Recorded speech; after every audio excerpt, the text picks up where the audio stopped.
Hello, and welcome to Nighttime Biographies. Imagine a boy whose formal education ended before he turned 12. A boy who never attended college, never studied law, never received the classical training that marked gentlemen of his age.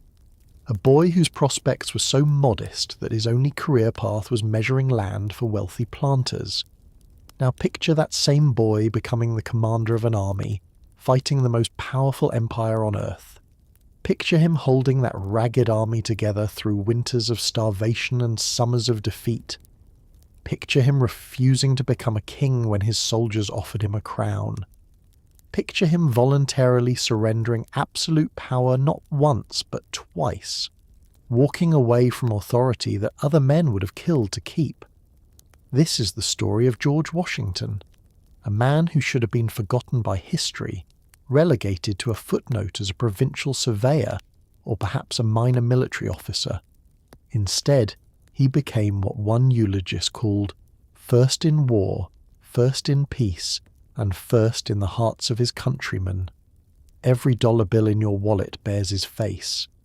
The capital of the United States carries his name. An entire state on the opposite coast honors his memory.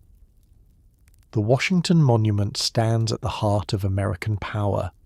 More places, more institutions, more children have been named for George Washington than perhaps any other American who ever lived. How did this happen? How does a boy with no formal education become a general? How does a general with more losses than victories become a national hero? How does a slaveholder from Virginia become the symbol of a revolution fought for liberty? The answer reveals not just the character of one remarkable man, but the nature of leadership itself, the terrible weight of duty, and what it costs to build something that will outlast your own life. But to understand how George Washington became the father of a nation, we must first understand the world into which he was born, a world of tobacco and slavery, of British rule and colonial ambition, of a Virginia plantation system that would shape everything he became. Before we begin this journey through the life of America's first and perhaps greatest president, please take a moment to like this video and subscribe to the channel. I'm always curious where in the world you're watching from tonight, so leave a comment and let me know. And now, settle in. Let the noise of the modern world fade away as we travel back to colonial Virginia, to a modest plantation on the northern neck, where on a cold February morning in 1732, a child was born who would change the course of human history. The world of colonial Virginia.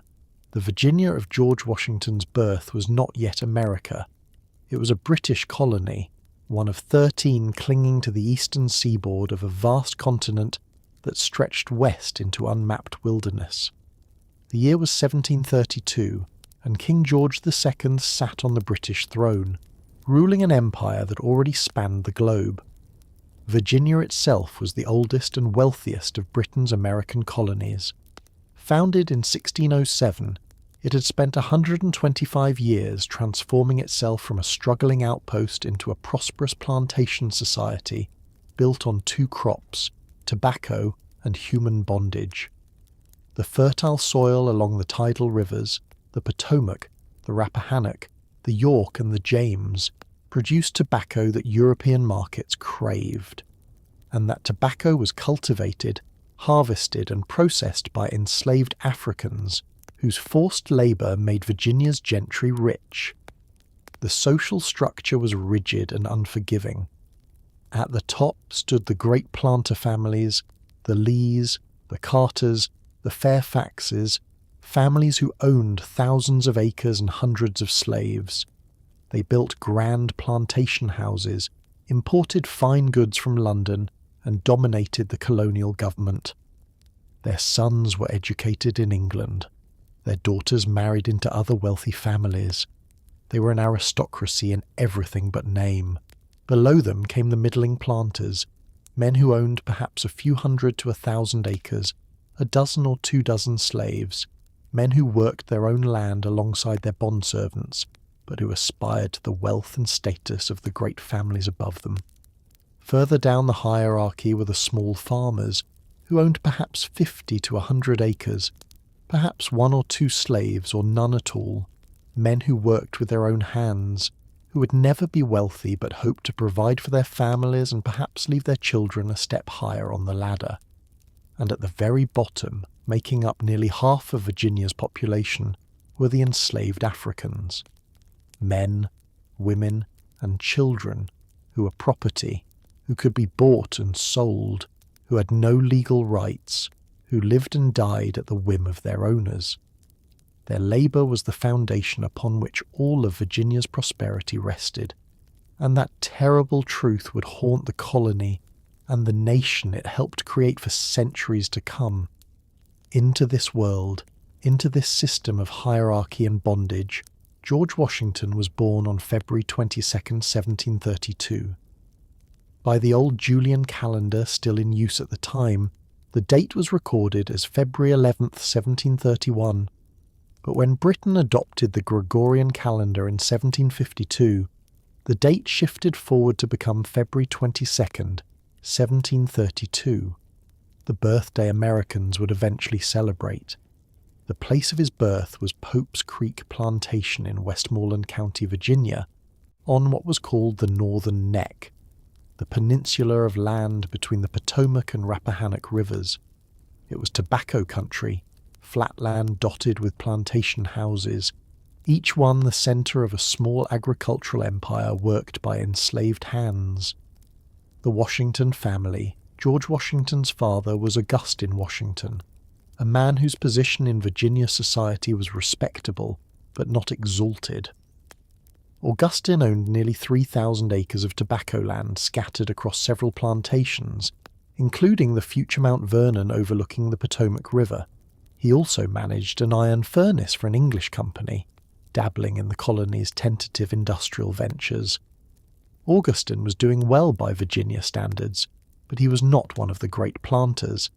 He was a middling member of the gentry, comfortable but not wealthy, respected but not powerful. He was building something for his family, accumulating land, investing in enterprises, positioning his sons to rise higher than he had. But Augustine's life had been marked by loss. His first wife, Jane Butler Washington, had died in 1729, leaving him with 3 children, Lawrence Augustine Jr., called Austin, and Jane. A widower with young children and a plantation to run could not remain unmarried long. He needed a wife to manage his household, to raise his children, to give him more sons to carry on the Washington name. In 1731, Augustine married Mary Ball. She was the daughter of a prosperous planter, orphaned young and raised by relatives. She brought no great fortune to the marriage, but she came from good Virginia stock. She was 23 years old, strong-willed, capable, and deeply religious. By all accounts, she was a difficult woman, stern and demanding, prone to complaint and never satisfied. She would live to be 80 years old, and she would dominate her children's lives in ways both profound and troubling. George was her first child, born less than a year after the wedding. He arrived on a cold February morning at Pope's Creek, a healthy baby boy who would be the eldest of the 6 children that Mary Ball Washington would bear. George, Elizabeth, called Betty, Samuel, John Augustine, Charles, and Mildred, who died in infancy. The household into which George was born was not grand. The house at Pope's Creek was a modest wooden structure, comfortable but not elegant. The family owned slaves who worked the tobacco fields and tended the house. Young George would have been surrounded from his earliest moments by the presence of enslaved people. Black faces as familiar to him as his own family. People whose bondage he would accept without question, as simply the way the world worked. Around 1735, when George was about 3 years old, the family moved up the Potomac River to another Washington property, a plantation on Little Hunting Creek that Lawrence, George's eldest half-brother, would later rename Mount Vernon after Admiral Edward Vernon, under whom he had served in the British Navy. But the family's time at Little Hunting Creek was brief. In 1738, when George was 6, they moved again to Ferry Farm, a 280-acre plantation on the Rappahannock River directly across from the town of Fredericksburg. This would be George's childhood home, the place where he would spend his formative years. Ferry Farm was a working plantation, busy and crowded. The house sat on a bluff overlooking the river, with tobacco fields spreading out behind. Enslaved workers moved through the property, tending crops, maintaining buildings, doing the endless labour that plantation life required. The river provided both transportation and income. The ferry that gave the farm its name carried travellers and goods across the Rappahannock, collecting tolls that added to the family's income. For George, Ferry Farm meant chores and responsibilities from an early age. He learned to ride horses, to use tools, to understand the rhythms of planting and harvest. He watched his father manage slaves, negotiate with merchants, juggle the complex finances of a planter always one bad crop away from debt. These were his classrooms, the practical education of a Virginia planter's son. But there was supposed to be another kind of education waiting for him, the kind that his older half-brothers had received. Lawrence and Austin Washington had been sent to Appleby Grammar School in England, the traditional path for sons of Virginia gentry who could afford it. An English education was the mark of a gentleman, the entry ticket to the highest levels of colonial society. George would never get that chance. The end of childhood. On April 12, 1743, Augustine Washington died. He was 49 years old. The cause of death was not recorded with precision, likely some sudden illness or perhaps a stroke, but the result was catastrophic for his family. George was 11 years old. One day he had a father, a provider, a guide to the world of men. The next day he had none. The boy who should have been preparing for an English education found himself instead preparing for a very different future. Augustine's will divided his property among his sons, as Virginia law and custom demanded. To Lawrence went the plantation on Little Hunting Creek, the future Mount Vernon. To Austin went the Pope's Creek plantation where George had been born. To George went Ferry Farm and the 280 acres surrounding it, to be held in trust until he reached legal age, with his mother Mary managing it in the meantime. 3 plantations, 3 sons, but the division was far from equal. Lawrence and Austin received established properties with mature slave workforces. George received a modest farm and a mother who would prove difficult to please and impossible to escape. The death of his father meant the end of any hope for an English education. The family simply could not afford to send George abroad. The money that might have paid for years at Appleby Grammar School was needed to keep the plantations running, to maintain the family's position, to ensure that all the children had something when they came of age. And so George's formal education, what little there was of it, came to an abrupt end. He had learned to read and write from his father, and later from a series of private tutors and perhaps a local school in Fredericksburg. He had studied basic arithmetic. He had copied moral maxims from books, learning the rules of civility and behaviour that were supposed to govern a gentleman's conduct. But he had no Latin, no Greek, no philosophy, no classical literature, none of the educational markers that defined Virginia's elite. For the rest of his life, George Washington would be acutely aware of these gaps in his education. He would surround himself with educated men, defer to their knowledge, and work tirelessly to improve himself through reading and study.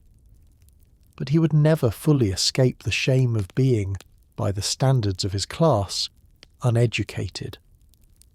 What he did have was something else entirely, a body built for physical labour, a practical mind that grasped numbers and measurements, and a fierce determination to rise above the modest circumstances his father's death had left him.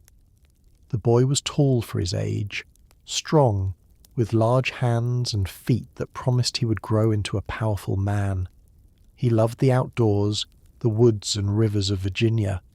He could ride a horse as well as any man in the colony. He could throw a stone farther than anyone else's age.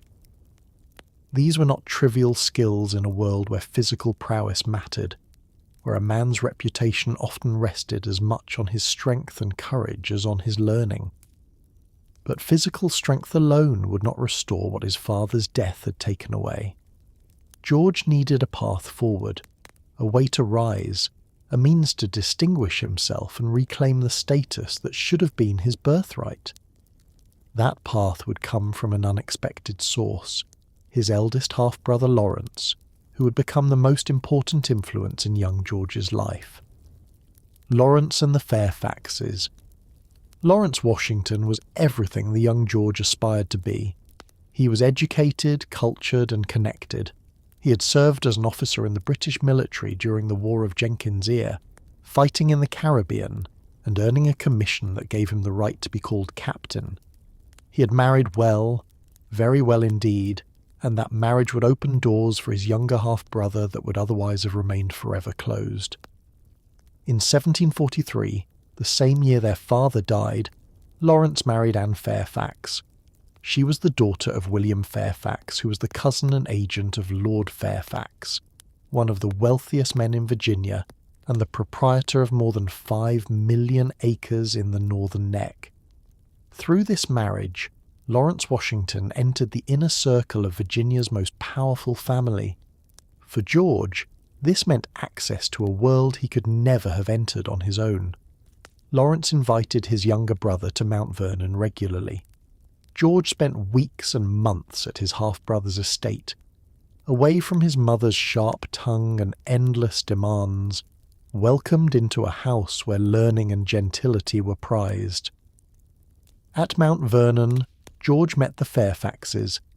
He visited Belvoir, their magnificent plantation just 4 miles down the Potomac, where William Fairfax served as Lord Fairfax's agent and manager. The Fairfax household was everything Ferry Farm was not: elegant, educated, cosmopolitan.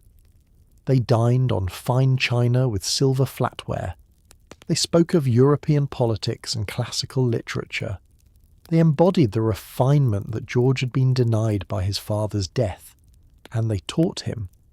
Not formally, not as tutors, but through example and gentle correction. George learned table manners, how to eat and drink in polite society without embarrassing himself. He learned how to dress like a gentleman, how to carry himself with dignity, how to speak with confidence even when he felt out of his depth. He also learned dancing, a crucial social skill. A man who could not dance was excluded from the balls and gatherings where Virginia's elite made matches and forged alliances. George proved surprisingly good at it, his natural athleticism translating into grace on the dance floor. The Fairfaxes also gave George his first real opportunity. In 1748, when he was 16 years old, George accompanied a surveying party into the Shenandoah Valley on behalf of Lord Fairfax. The trip was organised by George William Fairfax, William's son, and only a year older than George. Together the two young men spent a month in the wilderness, measuring land, marking boundaries, sleeping in tents or sometimes in the open air, living rough in a way that would have horrified gentlemen who had never left their plantations. For George, the experience was transformative. He kept a journal of the journey, practicing his writing and recording his observations. He learned to survey land with precision, using compass and chain to map the invisible property lines that meant wealth and power in Virginia. And he discovered that he loved it, the independence, the adventure, the sense of purpose that came from useful work. More importantly, surveying was a profession. It required skill but not extensive education. It paid well, and it provided access to something even more valuable than money: knowledge of where the best unclaimed land could be found. In Virginia, land was power, and a surveyor who knew where to look could speculate in western lands, buying cheap and selling dear as settlement pushed into the wilderness.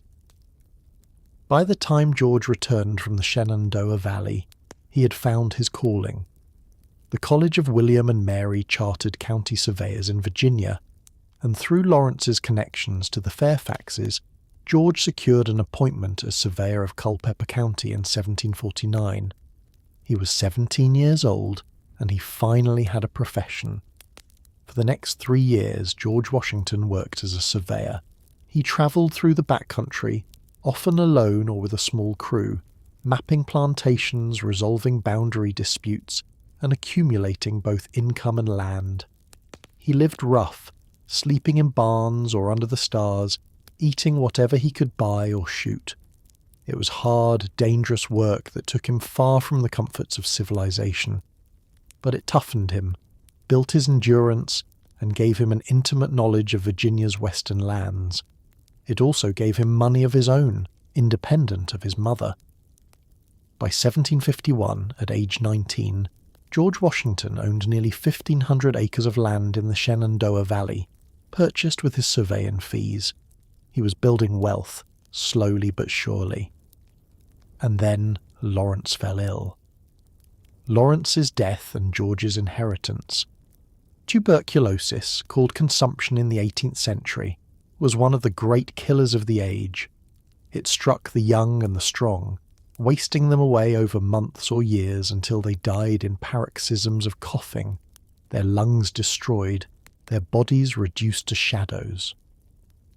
Lawrence Washington had contracted tuberculosis, probably during his military service in the Caribbean. By 1751, his condition had deteriorated to the point that his doctors recommended a desperate measure: a voyage to a warmer climate in hopes that the change of air might restore his health. Lawrence decided to travel to Barbados, and he asked George to accompany him. In September 1751, the two brothers boarded a ship in Virginia and sailed for the Caribbean. It would be the only time in his entire life that George Washington left the North American continent. The voyage took 6 weeks, and the brothers arrived in Barbados in November. They rented a house, met with local society, and tried to enjoy themselves while Lawrence sought improvement in his health. None came. The tropical air did nothing to arrest the consumption. Lawrence grew weaker by the day, and then George fell ill with smallpox. The disease struck him suddenly, the fever rising, the telltale pustules erupting across his skin. Smallpox was one of the most feared diseases of the 18th century. It killed perhaps 30% of those it infected, and it left survivors scarred for life, their faces marked with the pitted craters where the pustules had been. George was lucky. He survived. The attack was relatively mild, and while it left scars on his face, they were not disfiguring, but the disease may have done something else. It may have rendered him sterile. Washington would never have biological children, and some historians have speculated that the smallpox he contracted in Barbados in 1751 destroyed his ability to father them. By December, it was clear that Lawrence was not improving. The brothers made arrangements to return to Virginia, but Lawrence was too weak to travel immediately. George sailed home in December, leaving his dying brother behind to follow when he could. Lawrence made it back to Mount Vernon in the summer of 1752, but he was dying, and he knew it. He settled his affairs, including his will, and on July 26, 1752, Lawrence Washington died at Mount Vernon. He was 34 years old. George was 20 years old, and he had lost the one person who had truly guided him, protected him, and opened doors for him in Virginia society. Lawrence had been more than a half-brother. He had been a mentor, a friend, and a surrogate father. Lawrence's will was complex. Mount Vernon went to his infant daughter Sarah, with the provision that if she died without heirs, the estate would pass to George. Lawrence's wife Anne retained a life interest in the property. George was appointed one of the executors of the estate, and eventually, when Sarah died in infancy as so many children did, and after negotiating with Lawrence's widow, George Washington inherited Mount Vernon. But in 1752, that inheritance was still years in the future. What George received immediately was something else. Lawrence's position as adjutant of the Virginia militia, a military appointment that came with the rank of major, and a salary of £100 a year. George Washington, who had never served a day in any military force, who had never commanded men or fought in battle, was now a major in the Virginia militia. It was the beginning of a military career that would define his life and change the course of history. But first, he needed to learn how to be a soldier, and the French were about to give him an education in warfare that no military academy could have provided. The mission to the Ohio. The Ohio Valley in the 1750s was a vast wilderness, a territory claimed by both Britain and France but controlled by neither. The land between the Appalachian Mountains and the Mississippi River represented the future of North America, and whoever dominated it would dominate the continent. The French understood this. They had built a chain of forts from Canada down through the Great Lakes and into the Ohio country, claiming the entire region as New France. They allied with Native American tribes, established trading posts, and made clear that they had no intention of allowing British settlement west of the mountains. The British colonies, particularly Virginia, had different ideas. Virginia's charter theoretically extended its western boundary all the way to the Pacific Ocean. Virginia gentlemen, including members of the Washington family, had invested in land speculation companies that held grants for millions of acres in the Ohio Valley. If the French claims stood, those investments were worthless. In 1753, Virginia's Lieutenant Governor Robert Dinwiddie decided to act. He would send an emissary to the French forts in the Ohio country, carrying a message demanding that France abandon its claims and withdraw its forces. It was a diplomatic mission, but one freighted with the possibility of war. Dinwiddie needed someone young enough to endure the hardships of a winter journey through hundreds of miles of wilderness, someone with enough status to be taken seriously as the representative of a British colony, and someone expendable enough that his death or capture wouldn't be a catastrophe for Virginia. He chose Major George Washington, who was 21 years old and eager for any opportunity to distinguish himself. Washington departed Williamsburg in late October 1753, carrying Dinwiddie's letter to the French commandant. With him went a small party: Christopher Gist, an experienced frontiersman and guide, a French translator, and a few servants. They travelled northwest through Virginia, crossed the Allegheny Mountains, and entered the contested Ohio country. The journey was as hard as anything Washington had ever endured. The weather was brutal, cold rains turning to sleet and snow. The terrain was difficult, mountains giving way to forests so thick that the party sometimes covered only a few miles in a day. They waded through freezing rivers. They slept in the open or in rough shelters. They lived on game they could shoot and whatever meagre supplies they carried. They also met with Native American leaders, particularly the powerful Iroquois Confederacy, whose allegiance both France and Britain sought. Washington observed the diplomatic dance between the Europeans and the native peoples with the careful eye of someone who understood that these alliances would determine who controlled the continent. Finally, in early December, Washington reached Fort Le Boeuf, a French outpost near present-day Waterford, Pennsylvania. He presented Dinwiddie's letter to the French commandant, Captain Jacques Le Gardeur de Saint-Pierre. The commandant received him courteously, read the letter, and replied with polite firmness. The French had no intention of abandoning their claims to the Ohio Valley. If the British wanted it, they would have to fight for it. Washington had his answer. Now he had to get it back to Williamsburg. The return journey nearly killed him. The party started back in mid-December, in the depths of winter. The cold was savage. Ice covered the rivers, snow blocked the trails. Washington's horse gave out, forcing him to continue on foot. At one point, travelling through the forest, a Native American in their party fired a rifle at Washington from close range, missing him by inches. Whether it was an assassination attempt, an accident, or something else entirely remains unclear. Then came the most dangerous moment of the entire journey. Washington and Christopher Gist were attempting to cross the Allegheny River on a makeshift raft, when the raft broke apart in the ice-choked current. Washington was thrown into the freezing water. The cold was so intense that it should have killed him within minutes, but he managed to grab onto a log and pull himself to a small island in the middle of the river.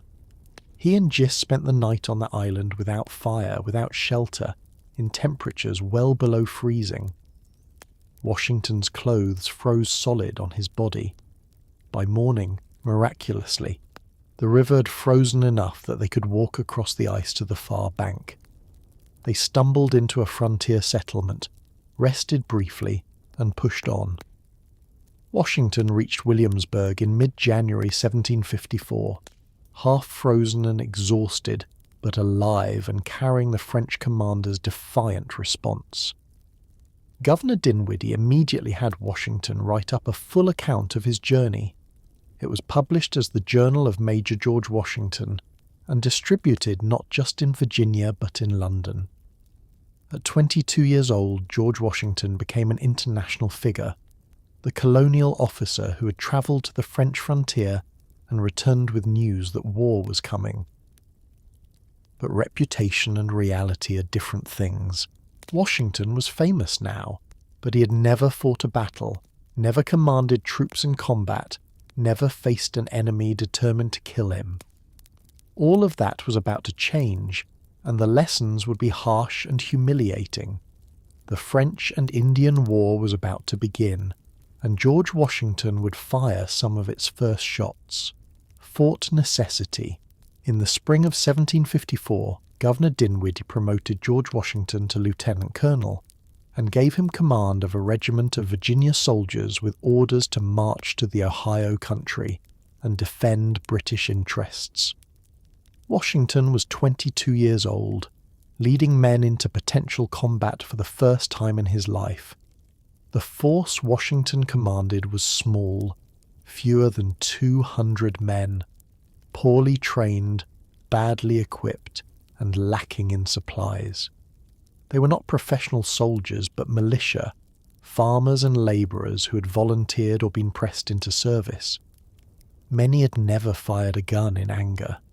Their officers, like Washington himself, were learning as they went. They marched northwest in April 1754, heading toward the forks of the Ohio River, where the Allegheny and Monongahela rivers met.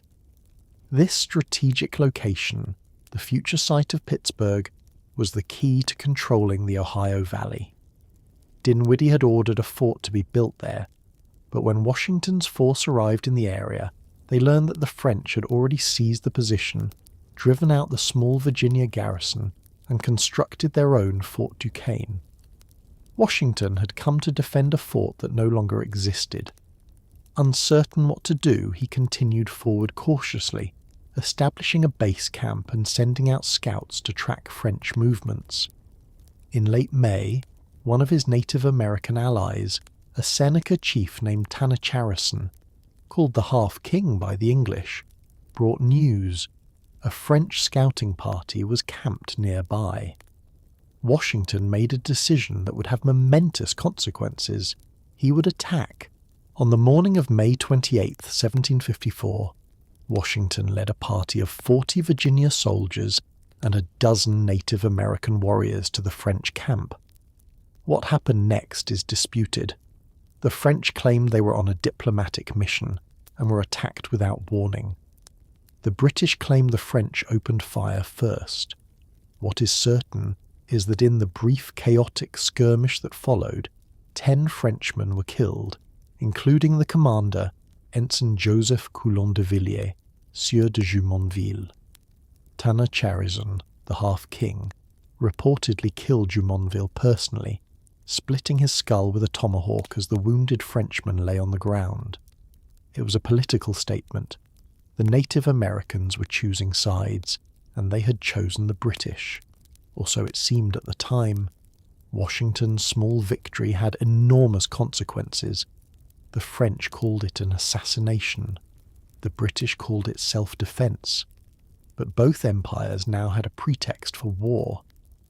The 7 Years' War, which would eventually engulf Europe, Asia, and the Americas, had begun with a skirmish led by a 22-year-old Virginia colonel who'd been trying to prove himself. The French response was swift. A much larger force, perhaps 600 men, was dispatched from Fort Duquesne to find Washington and punish him for the attack. Washington, realizing he was vastly outnumbered, ordered his men to construct a fortification. They chose a meadow called Great Meadows and built a small circular palisade that Washington optimistically named Fort Necessity. It was a terrible position. The fort sat in a low, marshy area surrounded by wooded hills. Any enemy with rifles could fire down into the fort from the tree line. The ground inside the palisade turned to mud at the first rain. There was no source of fresh water within the walls. On July 3rd, 1754, the French force arrived. They did not attack directly. They simply took up positions in the woods around the fort and began shooting. Washington's men, trapped in the muddy enclosure, tried to return fire, but they were shooting blind at an enemy they could barely see. It rained all day. The Virginia soldiers stood in water up to their ankles, their gunpowder getting wet, their muskets misfiring. Casualties mounted. Men fell from bullet wounds, crying out in pain, bleeding into the mud. By evening, Washington's position was hopeless. He had lost a quarter of his force. His ammunition was nearly exhausted. He had no supplies, no reinforcements, and no prospect of relief. When the French commander offered terms of surrender, Washington accepted.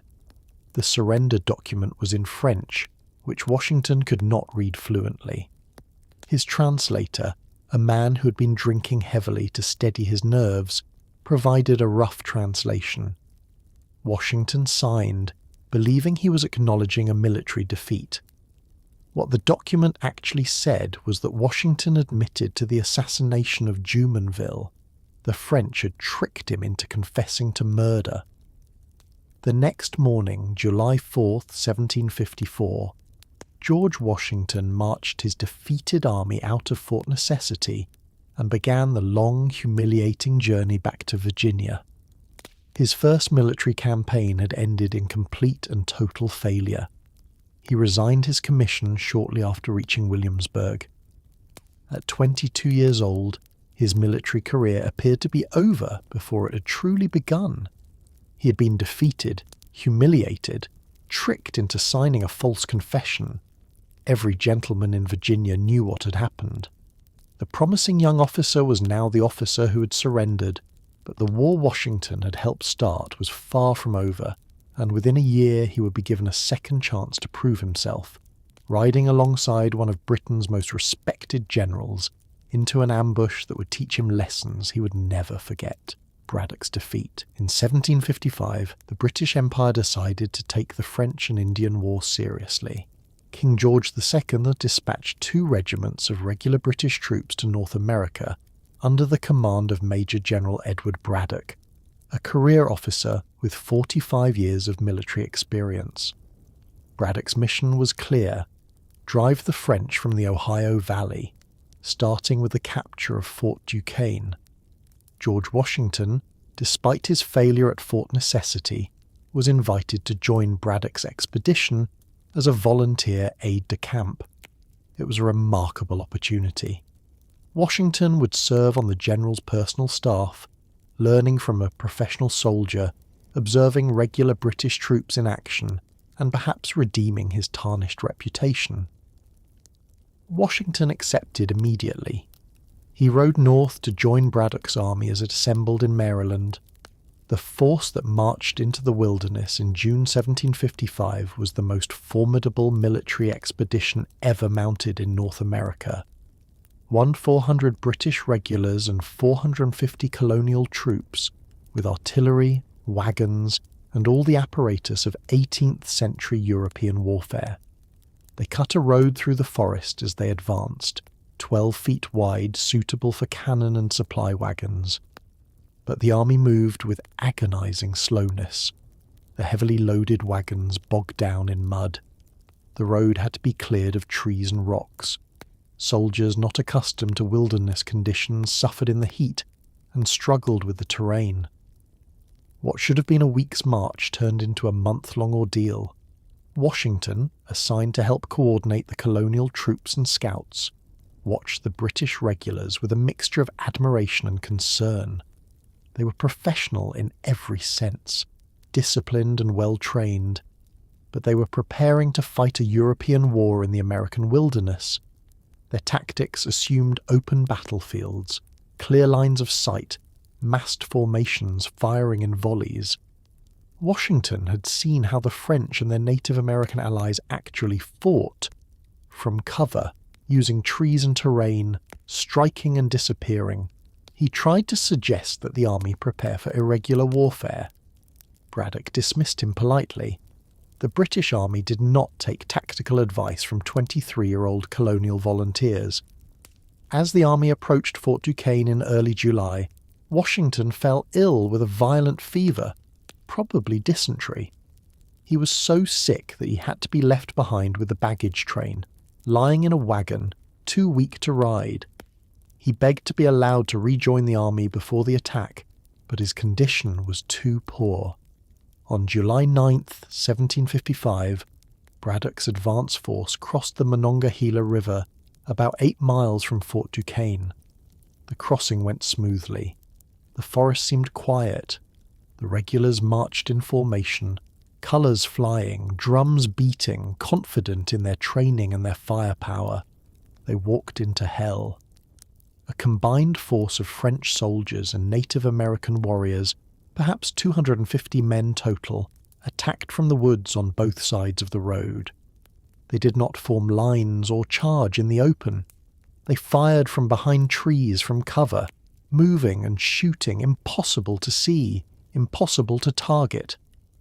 The British regulars tried to respond as they had been trained. They formed firing lines, stood shoulder to shoulder, and fired volleys into the forest. But they were shooting at shadows. The enemy was invisible, and the bullets coming from the trees were finding their marks with terrible efficiency. The British officers made easy targets. Mounted on horses, wearing bright uniforms, shouting orders, they were picked off one by one. Within the first few minutes of combat, most of Braddock's senior officers were killed or wounded. The soldiers began to panic. They broke formation, ran for cover, fired wildly into the trees. Colonial soldiers who had fought Native Americans before tried to take cover and return fire from behind trees, but the British regulars, trained to despise such cowardly behaviour, shot at them, thinking they were deserters. Braddock himself rode back and forth, trying to rally his men, refusing to take cover, cursing at soldiers who hid behind trees, ordering them to stand in formation and fight like men. He was shot from his horse, the bullet passing through his arm and into his lung. Meanwhile, back with the baggage train, George Washington heard the gunfire. Despite his illness, despite being so weak he could barely sit upright, he mounted his horse and rode toward the battle. He arrived to find chaos, British regulars and colonial soldiers running in every direction, wounded men screaming, the forest alive with gunfire from an enemy no one could see. Washington spent the afternoon riding through the killing zone, delivering orders, trying to organize some kind of defensive line, helping to rally small groups of men who might otherwise have fled entirely. 2 horses were shot out from under him. Bullets tore through his coat and hat. He later counted 4 bullet holes in his clothing, but somehow he was not hit. It was carnage on an almost incomprehensible scale. Out of the 100 men in Braddock's force, 977 were killed or wounded. 63 of the 86 officers were casualties. The army that had marched so confidently into the forest was destroyed in less than 3 hours. The survivors fled, abandoning their wounded, their artillery, their supplies, everything.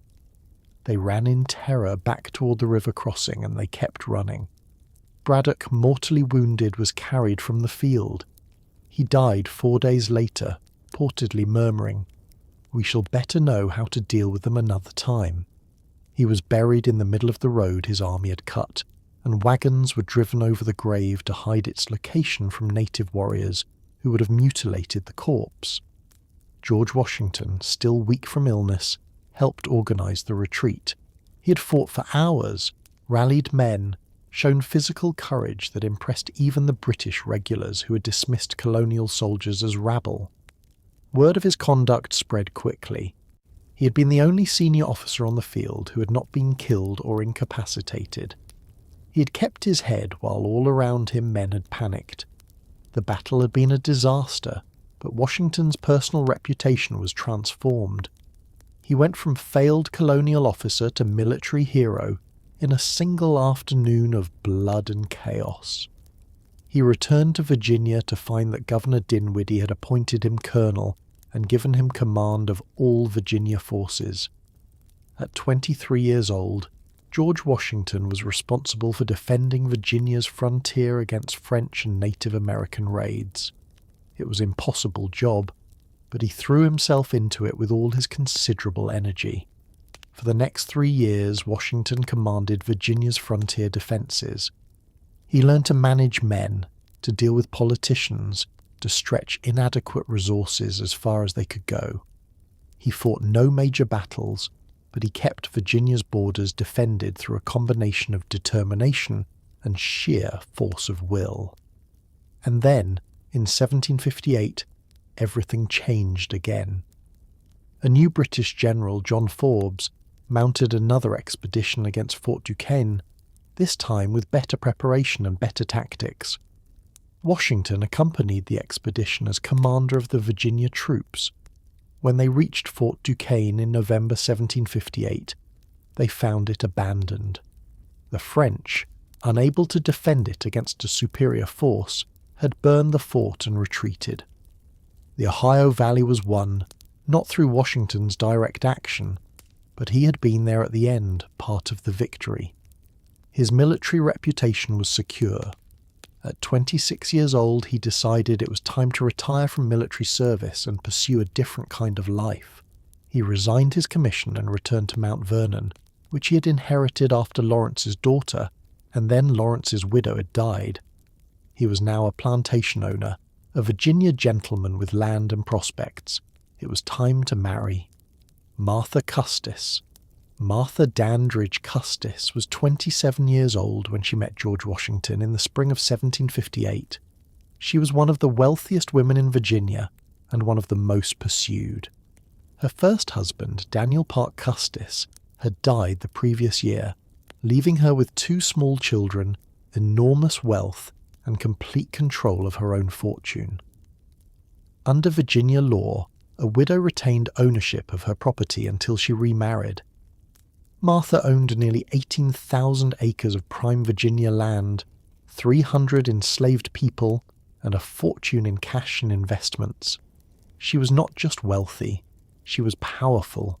She was also petite, barely 5 feet tall, with dark hair and dark eyes, a ready laugh and a warm manner. She was practical, intelligent, and had managed her first husband's vast estates competently. She knew her own worth, both financial and personal, and she had no need to marry for money or security.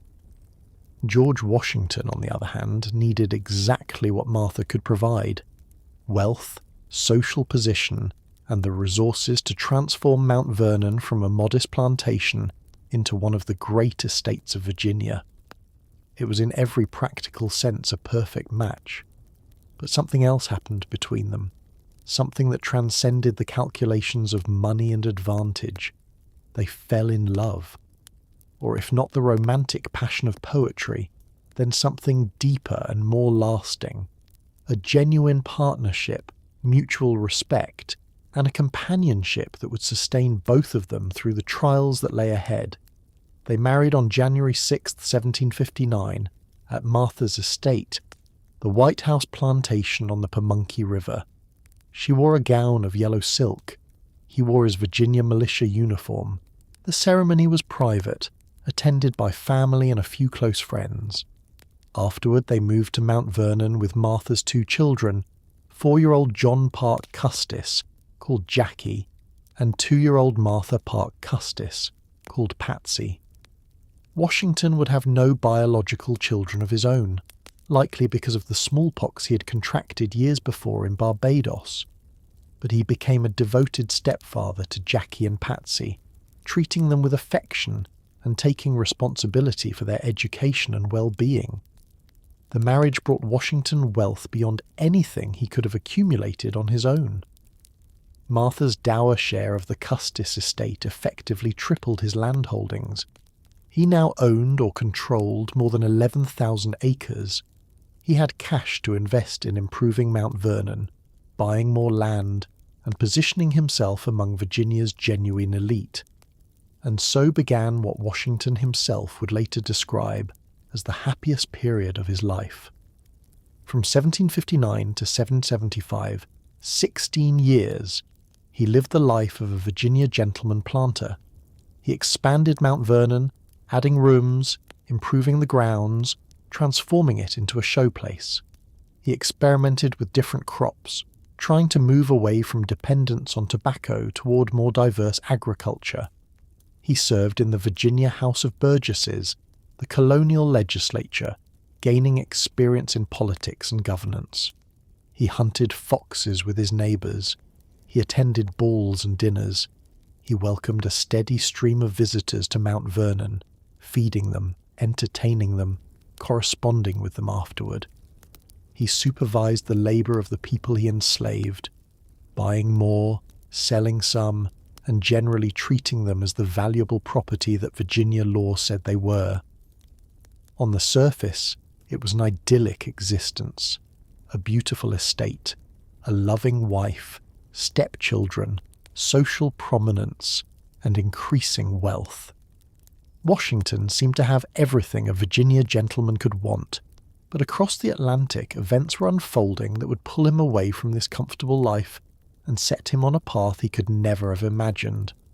The British Empire, victorious in the 7 Years' War, now faced crushing debts. Parliament needed revenue, and they looked to the American colonies to help pay for their own defence.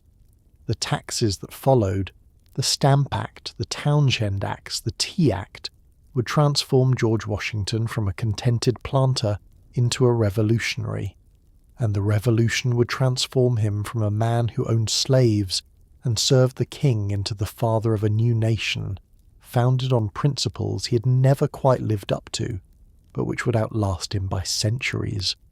The road to rebellion. The trouble began with taxes, not extraordinary taxes, not confiscatory rates, but the simple assertion by Parliament that it had the right to tax the American colonies without their consent. The Stamp Act of 1765 required colonists to purchase special stamped paper for legal documents, newspapers, and other printed materials. The revenue would help pay for British troops stationed in America. To Parliament, it seemed reasonable. To many colonists, it was tyranny. George Washington, sitting in the Virginia House of Burgesses, watched the crisis unfold with growing concern. He had been a loyal British subject his entire life. He had fought for the king in the French and Indian War. He had never questioned British authority. But the Stamp Act violated a principle Washington held sacred, the right of property. If Parliament could tax the colonies without their consent, then colonists had no real property rights. Everything they owned existed only at the pleasure of a distant government, in which they had no representation. Washington joined his fellow Virginia burgesses in protesting the Stamp Act. The protests worked. Parliament repealed the tax in 1766, but the underlying issue remained unresolved. Did Parliament have the right to tax the colonies or not? The Townshend Acts of 1767 answered that question. Parliament would tax the colonies. New duties were imposed on glass, lead, paint, paper and tea imported into America. The revenue would pay the salaries of royal governors and judges, making them independent of colonial legislatures. Again, Virginia protested. Again, Washington signed non-importation agreements, pledging to boycott British goods until the taxes were repealed. He was not yet a radical, not yet calling for independence, but he was moving in that direction, pushed by each new assertion of parliamentary power. The crisis escalated in 1773 with the Tea Act, which granted the British East India Company a monopoly on tea sales in America. The colonists responded with the Boston Tea Party, dumping 342 chests of tea into Boston Harbour. Parliament's response was swift and harsh. The Coercive Acts, which colonists called the Intolerable Acts, closed Boston's port, revoked Massachusetts's charter, and placed the colony under military rule. British troops occupied Boston. General Thomas Gage, the military governor, made clear that resistance would be crushed. The other colonies watched in alarm. If Parliament could destroy Massachusetts's liberties, no colony was safe. In September 1774, delegates from 12 colonies met in Philadelphia for the First Continental Congress to coordinate a response. Virginia sent a strong delegation that included George Washington. At 42 years old, tall, imposing, wealthy, and with a reputation for military service, Washington was chosen as one of Virginia's 7 representatives. He travelled to Philadelphia and took his seat among the most important men in America. The Congress debated for weeks. Some delegates wanted reconciliation with Britain. Others advocated resistance. Washington said little, but when he did speak, his words carried weight. He opposed British policies, but he was not yet ready for open rebellion. The Congress agreed on a Continental Association, a complete boycott of British goods. If Britain did not repeal the Intolerable Acts, the colonies would stop all trade with the mother country. It was economic warfare, a step short of military conflict but unmistakably hostile. Washington returned to Virginia and began preparing for war. He drilled the county militia. He studied military texts.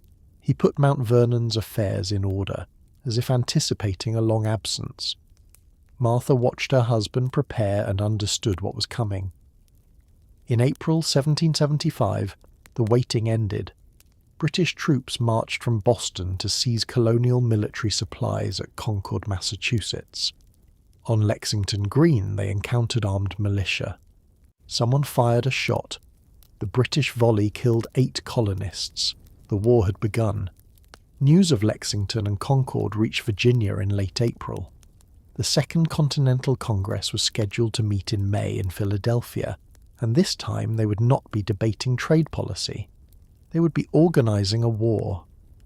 George Washington packed his military uniform, the same Virginia militia uniform he had worn fighting the French 2 decades earlier, and rode north to Philadelphia. He was about to be offered a position he had never sought, commanding an army in a war that most military experts believed he could not possibly win. Commander-in-Chief. The Second Continental Congress convened in Philadelphia on May 10, 1775. The delegates faced an impossible situation. British troops occupied Boston. Colonial militia surrounded the city, but they had no unified command, no organization, no supply system. They were an armed mob, not an army. Congress needed to create an army and appoint a commander. The political calculation was delicate. Most of the troops besieging Boston were from New England. A New England general would make military sense but would alienate the southern colonies whose support was essential. John Adams of Massachusetts understood the problem. On June 14, 1775, he rose in Congress and nominated George Washington of Virginia to command the Continental forces. It was a brilliant political stroke. Washington was from the South. He had military experience. His personal wealth demonstrated he could not be bought. and his presence in Philadelphia, wearing his militia uniform to every session, reminded delegates that he was ready to serve. Washington was in the room when Adams made the nomination. According to witnesses, he immediately fled into an adjoining chamber, embarrassed by the attention. He genuinely did not want the position. He doubted his own abilities. He knew the challenge was enormous, possibly fatal. But duty called. When Congress unanimously elected him Commander-in-Chief of the Continental Army on June 15, 1775, Washington accepted. His brief acceptance speech was characteristic. Humble, honest about his limitations, and absolutely committed to the cause. "I do not think myself equal to the command I am honoured with," he told Congress. He declined any salary, asking only that his expenses be covered, and he made a promise: "I will not desert the cause." He wrote to Martha that night, trying to explain why he had accepted a position that would take him away from her, from Mount Vernon, from the life they had built together. "It has been determined in Congress that the whole army raised for the defense of the American cause shall be put under my care," he wrote. "I have used every endeavor in my power to avoid it." But he could not avoid it. On June 21, 1775, George Washington left Philadelphia and rode north toward Boston to take command of an army he had never seen, to fight a war no one knew how to win. The siege of Boston, Washington, reached the outskirts of Boston on July 2, 1775, and what he found was not an army but a collection of armed men. Some 14,000 troops surrounded the city in camps that ranged from organized to chaotic. They had few uniforms, little discipline, and almost no military training. Officers were elected by their men and often could not maintain order. Soldiers came and went as they pleased. They refused orders they disagreed with. Washington was appalled. These were not soldiers. They were farmers playing at war, and they were facing 6,000 British regulars, professional troops with discipline, training, and the weight of the world's most powerful military empire behind them. He set to work transforming the mob into an army. He established a clear chain of command. He imposed strict discipline, ordering officers flogged for leaving their posts, soldiers punished for desertion or cowardice. He drilled the troops relentlessly, teaching them to march in formation, to fire in volleys, to obey orders immediately. He also discovered that he had almost no gunpowder. The army besieging Boston had enough ammunition for perhaps 9 shots per man.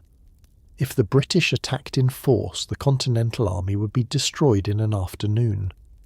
Washington concealed this terrifying shortage from his own troops, from Congress, and most critically from the British.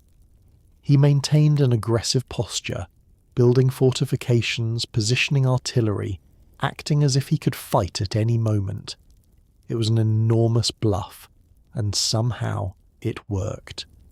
Meanwhile, Washington struggled with problems that had nothing to do with military tactics. His troops were enlisted for short terms, usually until the end of the year. As 1775 turned to 1776, entire regiments simply went home. Their enlistments expired. Washington had to rebuild his army while maintaining the siege, recruiting new soldiers to replace those who left. Congress provided almost no support. They had no money to pay the troops, no system for supplying them with food or clothing, no mechanisms for managing an army.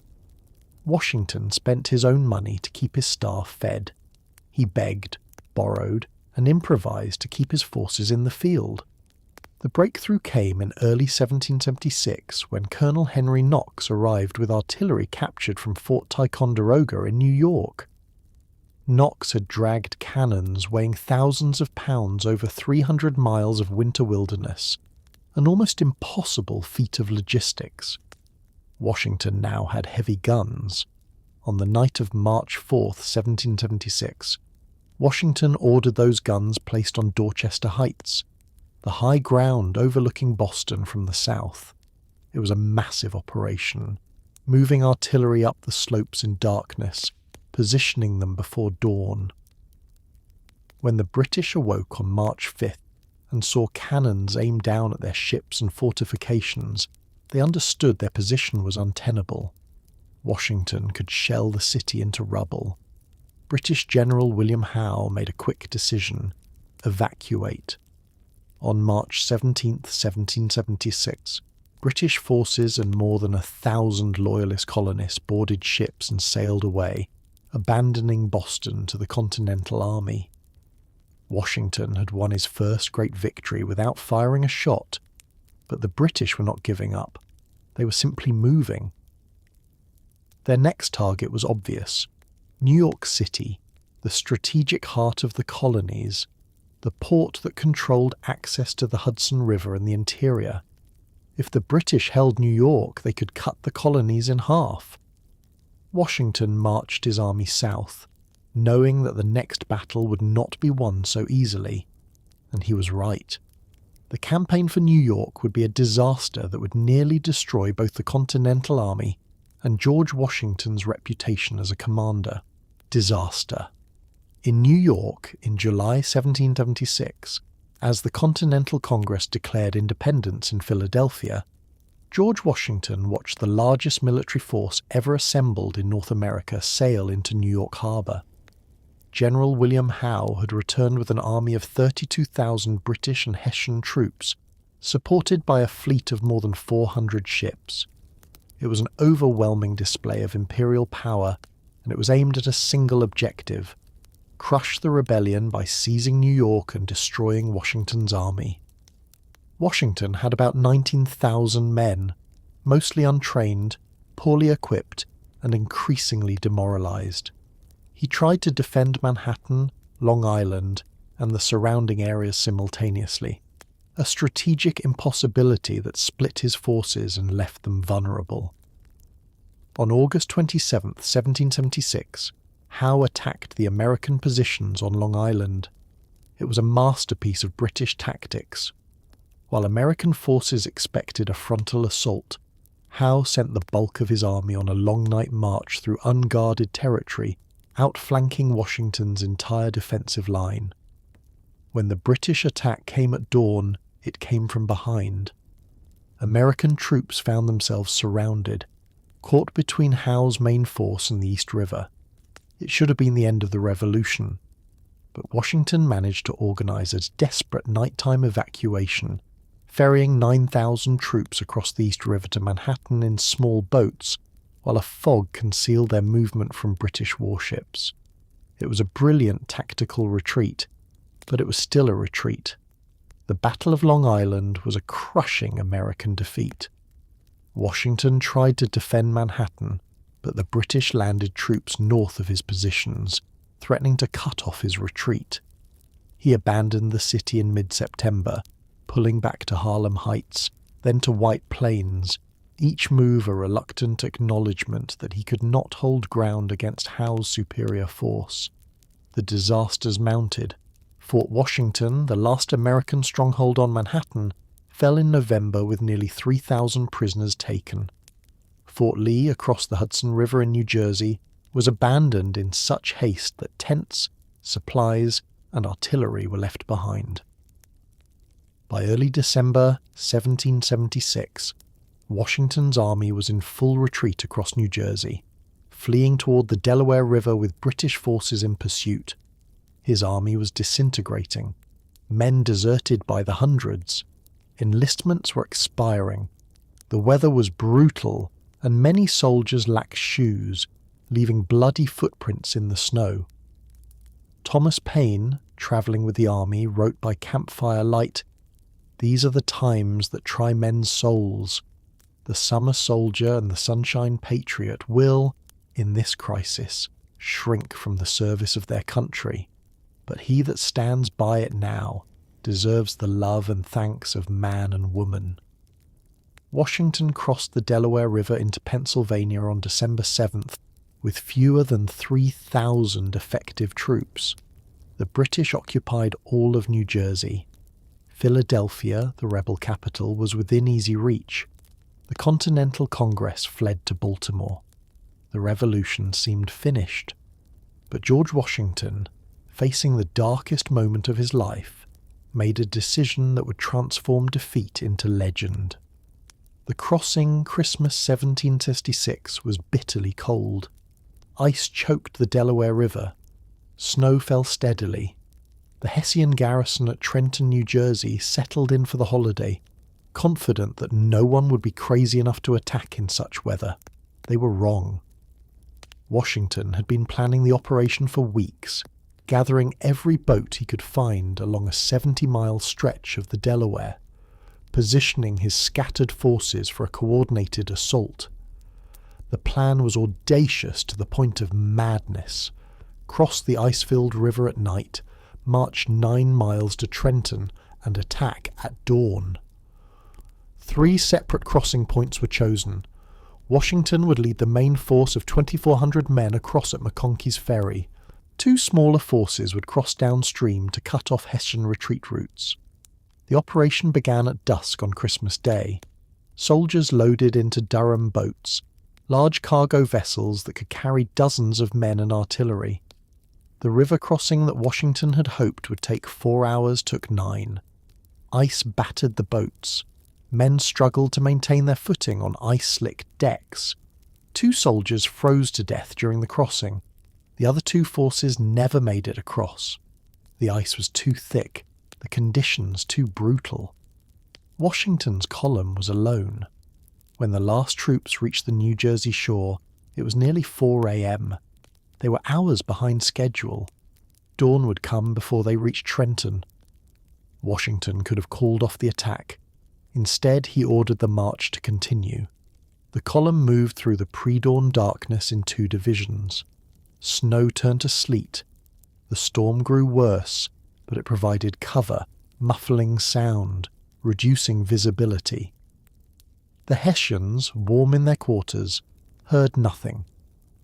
At 8 a.m. on December 26th, Washington's troops struck Trenton from 2 directions simultaneously.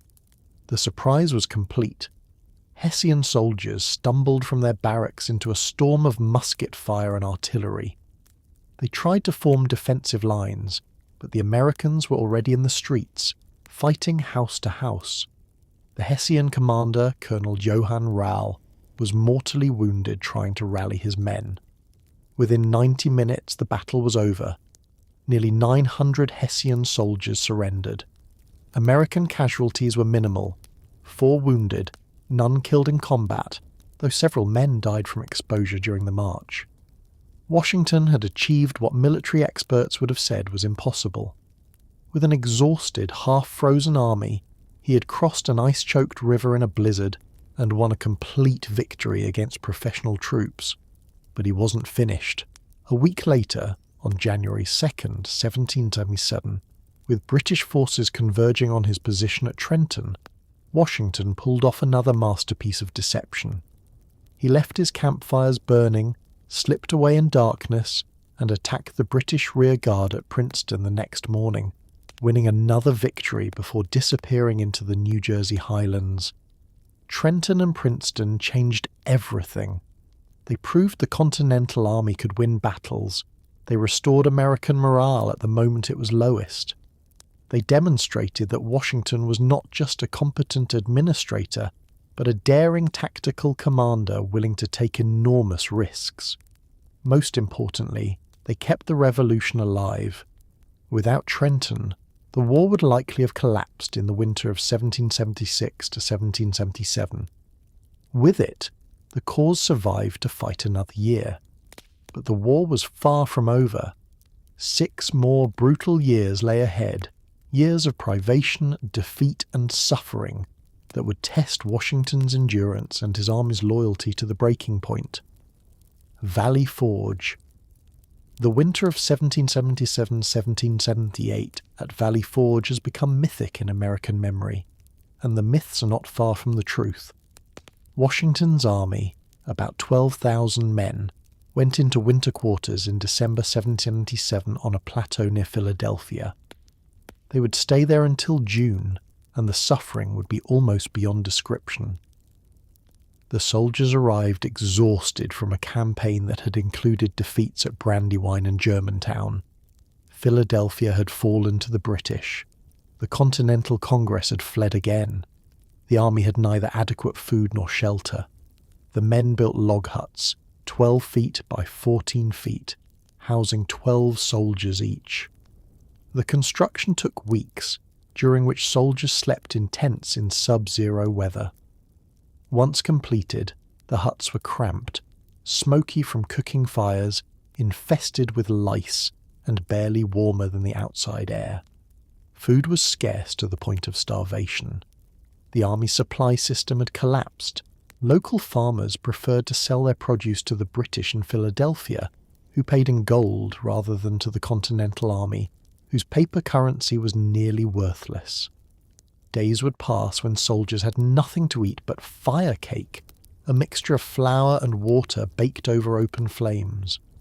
Washington's general orders from February 1778 tell the story. For some days past, there has been little less than a famine in camp. A part of the army has been a week without any kind of flesh, and the rest 3 or 4 days. Clothing was equally dire. Thousands of men had no shoes. They wrapped their feet in rags that quickly wore through, leaving bloody tracks in the snow. Soldiers stood guard duty naked from the waist down because they had no pants. The army had no blankets, no coats, many men sharing a single tattered garment. Disease was worse than the British. Typhoid, typhus, dysentery and pneumonia swept through the crowded huts. The hospitals, such as they were, became death houses where the sick were simply warehoused until they died. Perhaps 2,000 men perished at Valley Forge, killed not by enemy action but by exposure, starvation and disease. Yet the army did not dissolve. Men stayed, endured, suffered together.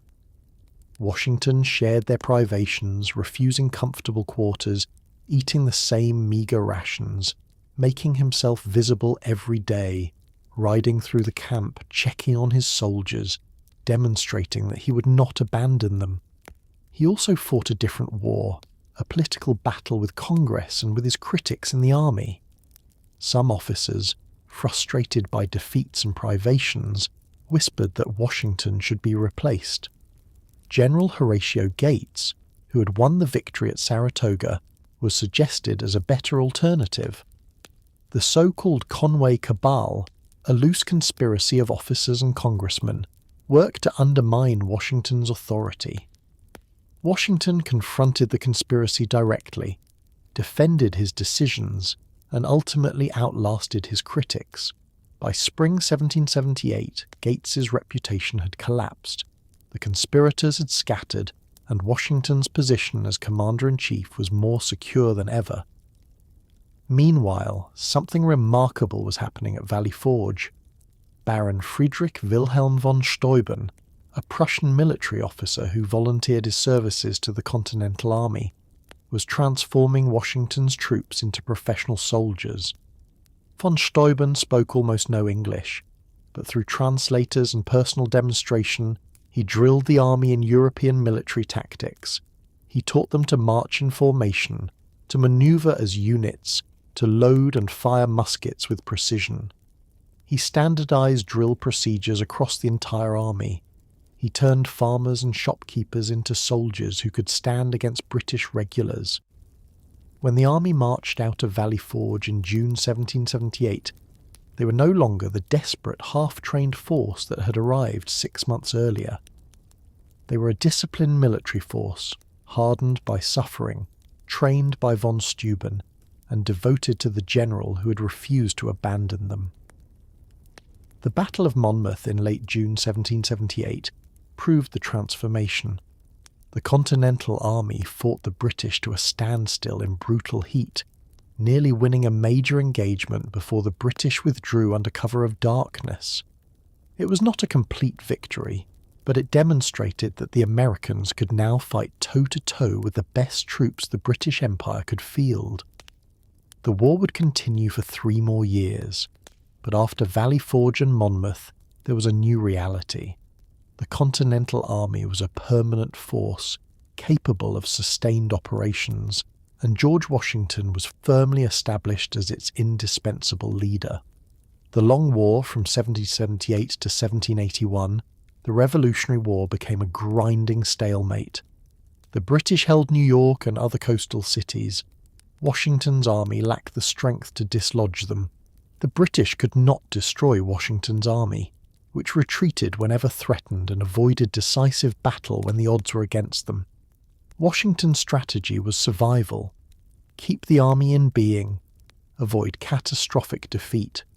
Wait for the British to make a mistake or for the French alliance, formalised in 1778, to provide the resources needed for victory. It was frustrating, tedious work. Washington spent more time managing logistics, begging Congress for supplies, and dealing with mutinies among unpaid, unfed soldiers than he did fighting battles.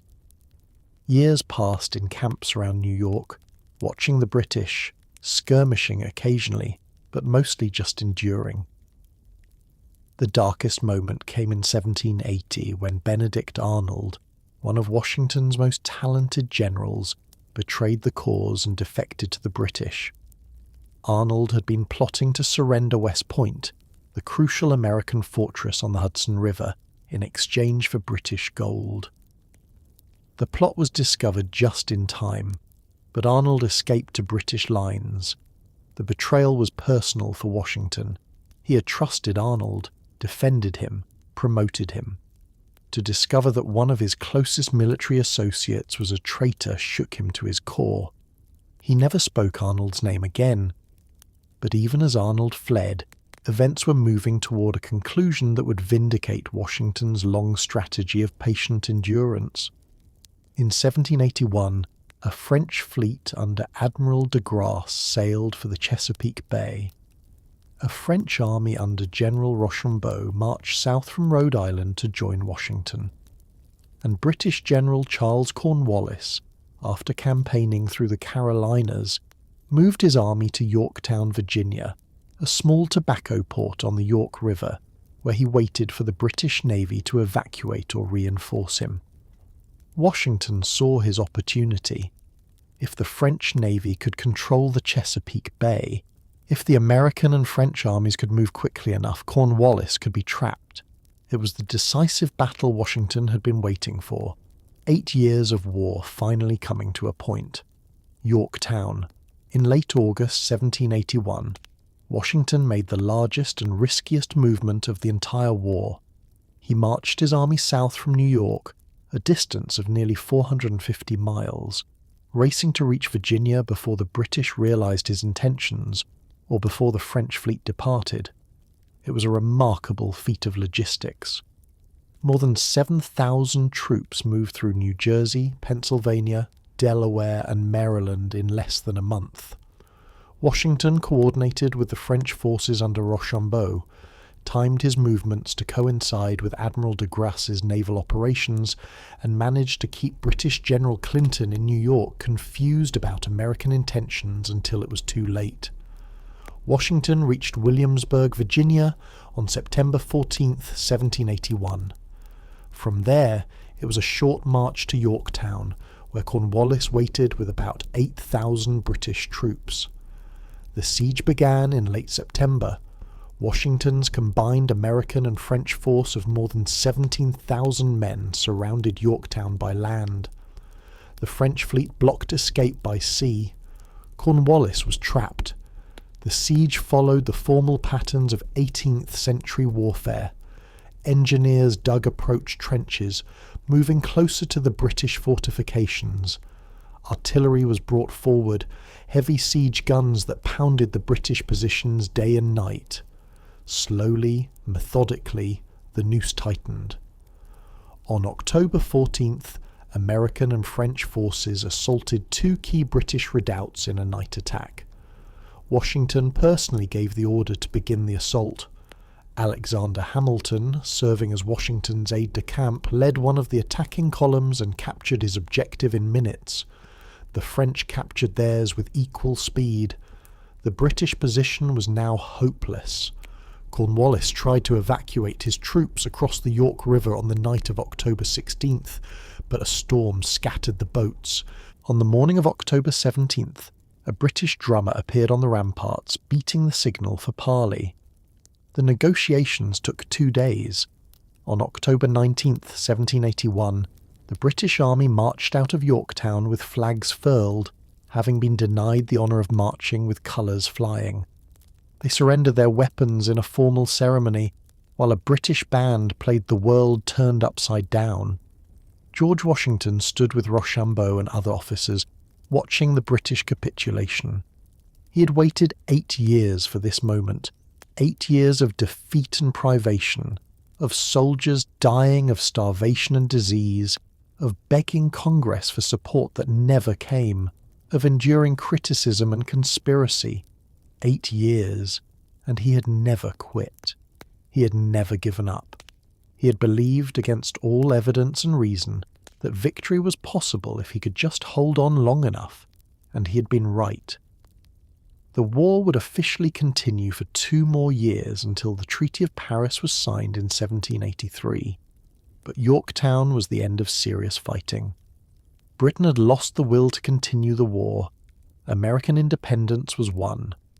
Washington kept the Continental Army in existence until a formal peace treaty was signed, but his thoughts were already turning toward home, toward Martha, toward Mount Vernon, and the life he had left behind nearly 7 years earlier. But before he could return to private life, he would have to do something that shocked the world and established a precedent that would echo through the centuries.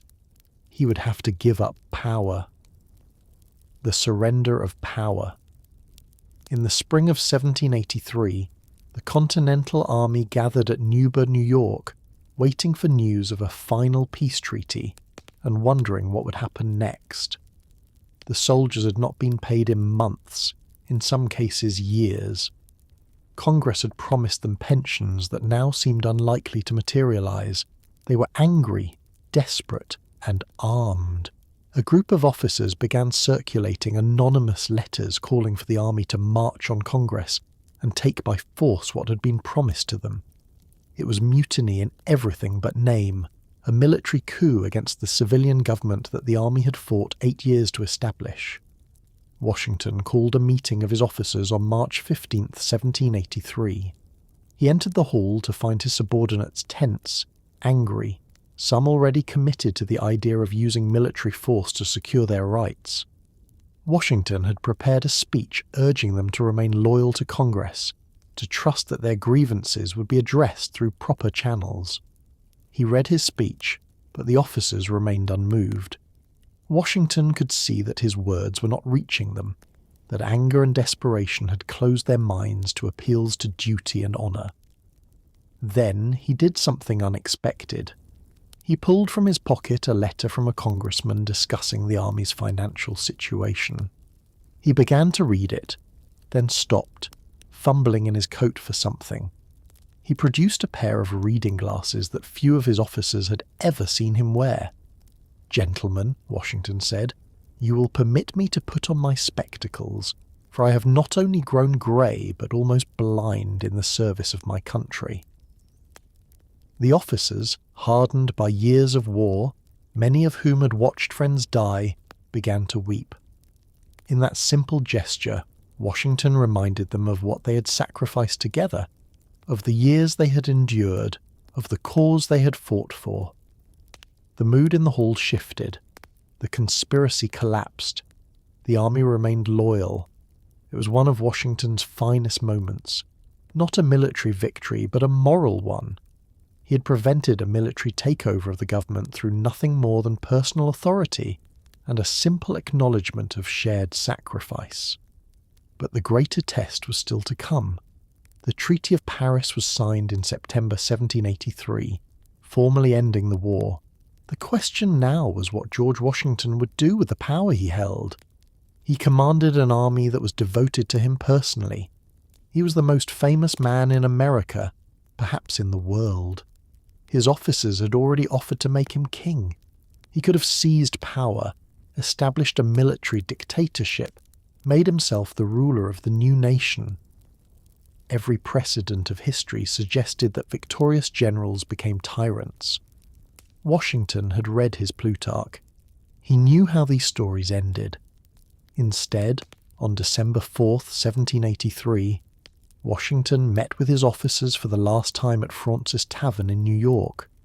He raised a glass and said, "With a heart full of love and gratitude, I now take leave of you.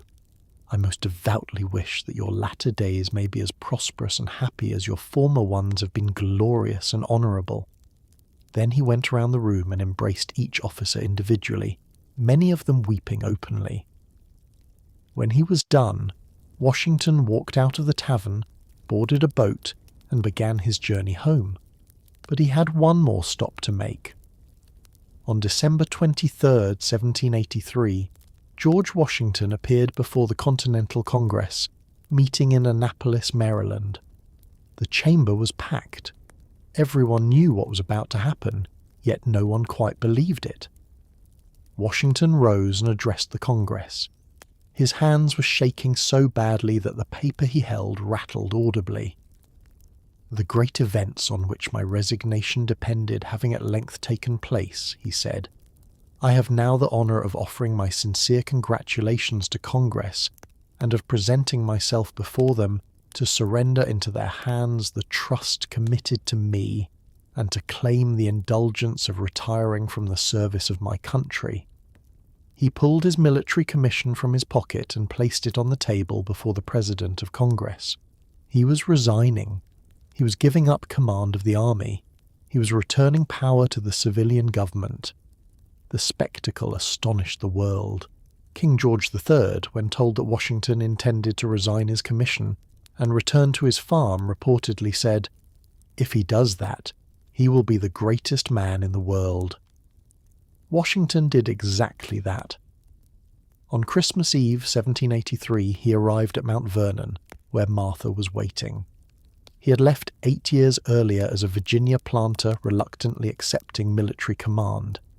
He returned as the most famous man alive, voluntarily surrendering absolute power to go home. No victor in all of history had done such a thing. It would become the defining act of Washington's life, the precedent that would shape American governance for centuries. Power was something you held in trust, not something you grasped forever. When your duty was done, you went home. Washington believed he was done with public service. He was wrong.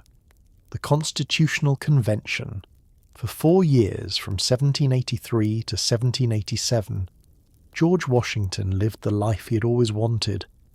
He managed Mount Vernon, experimented with crop rotation and new agricultural techniques, entertained a constant stream of visitors who made pilgrimages to meet the great general, and tried to restore the plantation's finances after years of neglect.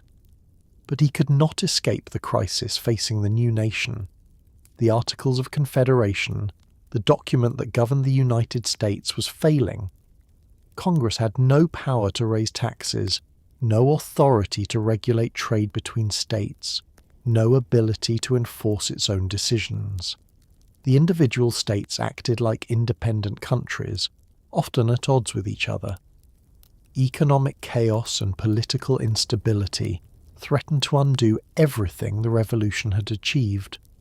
Washington received reports from correspondents across the country describing the deteriorating situation. In Massachusetts, an armed rebellion led by Daniel Shays, a Revolutionary War veteran, shut down courts to prevent farm foreclosures. Other states seemed on the verge of similar upheavals.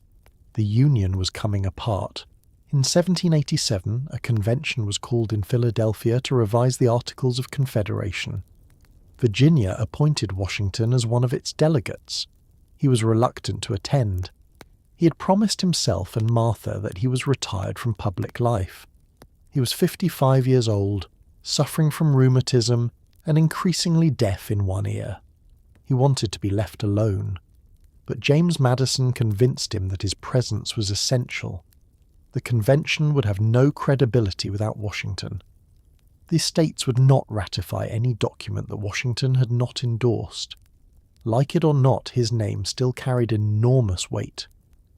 Washington arrived in Philadelphia in May 1787 and was immediately elected president of the convention. For the next 4 months, he presided over debates that would produce the Constitution of the United States. He said almost nothing during the deliberations. That was not his role. He maintained order, ensured that all voices were heard, and lent the authority of his presence to the proceedings. But his silence was not indifference. He listened carefully to every argument, and when the convention finally produced a draft constitution, Washington threw his full support behind it. The document created a strong federal government with 3 branches: executive, legislative, and judicial. It gave the federal government power to tax, to regulate commerce, to maintain an army and navy. And it created a single executive, a president, who would serve as head of state and commander-in-chief. Everyone in the room knew who that first president would be. The Constitution was drafted with George Washington in mind. The powers it granted to the executive were powers the delegates trusted Washington to wield. If anyone else had been the presumptive first president, the Constitution might have created a much weaker executive branch. The Constitution was signed on September 17, 1787, and sent to the states for ratification. Washington returned to Mount Vernon, hoping that his work was finally done. But when the Constitution was ratified and the first presidential election was held in 1789, the result was never in doubt. The Electoral College cast its ballots, and George Washington was elected unanimously. Every single elector voted for him. It would be the only unanimous presidential election in American history. Washington received the news at Mount Vernon with something close to dread. He wrote to a friend, "My movements to the chair of government will be accompanied by feelings not unlike those of a culprit who is going to the place of his execution." He didn't want to be president, but duty called again, and he had never refused duty. On April 16, 1789, George Washington left Mount Vernon for New York City, the temporary capital, to be inaugurated as the first president of the United States. He would not return home for more than a year. The presidency.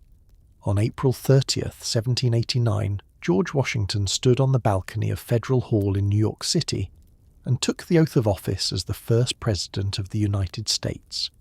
He wore a suit of brown broadcloth manufactured in Connecticut, a deliberate choice to support American industry. His hair was powdered white in the fashion of the day, tied back in a queue.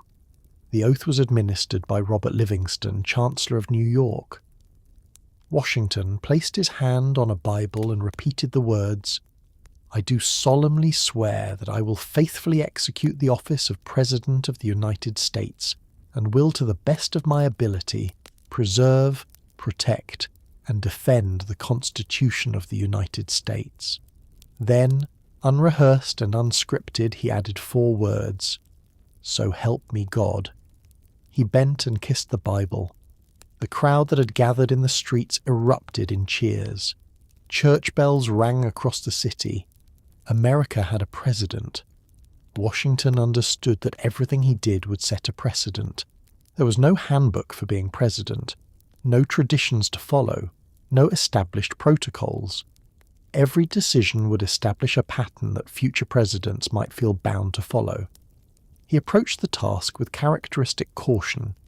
He consulted constantly with his cabinet, which he established as an advisory body even though the Constitution did not explicitly create one. He appointed brilliant men with opposing viewpoints: Alexander Hamilton as Secretary of the Treasury, Thomas Jefferson as Secretary of State, Henry Knox as Secretary of War. The conflicts between Hamilton and Jefferson would define the political divisions of the early republic. Hamilton wanted a strong federal government, a national bank, and close ties with Britain. Jefferson favoured limited federal power, agrarian democracy, and sympathy with revolutionary France. Washington tried to balance between them, often siding with Hamilton on economic policy while agreeing with Jefferson on foreign affairs. He established the principle that the president could remove cabinet officers without Senate approval, a power the Constitution did not clearly grant, but which Washington asserted and Congress accepted. He created the tradition of delivering an annual message to Congress, what would become the State of the Union Address. He insisted on being called simply Mr. President, rejecting more grandiose titles like Your Highness or Your Excellency that some suggested. He held formal receptions but tried to avoid the appearance of monarchical court life. He was creating not just an office but a Republican conception of executive power. The challenges were enormous. The national debt from the Revolutionary War was crushing. State debts were equally severe. Hamilton proposed that the federal government assume all state debts, a controversial plan that Jefferson opposed. Washington backed Hamilton, and the Assumption Act passed in exchange for a compromise that located the permanent capital on the Potomac River between Maryland and Virginia. Foreign policy proved even more difficult. In 1793, revolutionary France and Britain went to war. France demanded American support under the terms of the 1778 alliance. Many Americans wanted to help France. Jefferson sympathized with the French Revolution, seeing it as an extension of America's own struggle for liberty. But Washington knew that America could not survive a war with Britain. The young nation had no navy, a tiny army, and an economy dependent on British trade. He issued a proclamation of neutrality, declaring that the United States would remain neutral in the European conflict. The decision was politically costly. Jefferson resigned from the cabinet in protest. Pro-French Democratic Republican societies denounced Washington as a traitor to Republican principles. For the first time in his life, Washington faced sustained public criticism, and it wounded him deeply. The crisis worsened with the Jay Treaty in 1794. John Jay negotiated an agreement with Britain that resolved some outstanding issues from the Revolutionary War, but granted significant concessions to British interests. The treaty was deeply unpopular, denounced in the streets, burned in effigy. Washington was called a tool of British interests, a monarchist, even a traitor. But Washington supported the treaty because the alternative was war, and he knew America could not win such a war. He threw his full prestige behind ratification, and the Senate narrowly approved it. The treaty kept America at peace, even as it cost Washington much of the popularity he had enjoyed. Through it all, Washington maintained his dignity and his commitment to duty. He served 2 terms as president, establishing the 2-term precedent that would hold until Franklin Roosevelt. He could have been elected to a 3rd term, probably unanimously. The people still revered him despite the political controversies, but he was exhausted, aging, and desperate to go home. In September 1796, he published his farewell address, announcing that he would not seek re-election. The address, drafted with Hamilton's assistance, warned against political parties, foreign entanglements, and sectionalism. It became one of the founding documents of American political thought. On March 4, 1797, Washington attended the inauguration of John Adams, the 2nd president. Then he climbed into his carriage and left Philadelphia, the capital, for the last time. He was finally going home to Mount Vernon, to Martha, to the life he'd been trying to return to for more than 20 years. He was 65 years old. He had less than 3 years left to live. The final days, the last years of George Washington's life, were spent in the peace he had craved for so long. He rose early each morning, usually around 5 o'clock, and rode out to inspect his 5 farms, checking on crops, slaves, livestock, and the endless maintenance that a plantation required. He dined at 3 in the afternoon, usually with guests, for Mount Vernon had become a destination for travelers from across America and Europe. He was aging visibly now. His hair was completely white. His face, never handsome, had grown lined and weathered. He had lost most of his teeth over the years, and the ill-fitting dentures he wore, made from ivory and human teeth, not wood as the myth claimed, gave his face a sunken appearance and made speaking difficult. His hearing was poor. His body ached from decades of physical labour and military campaigns, but his mind remained sharp, and his devotion to Mount Vernon was complete.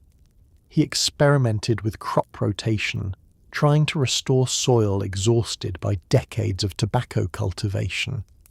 He planned elaborate improvements to the mansion and grounds.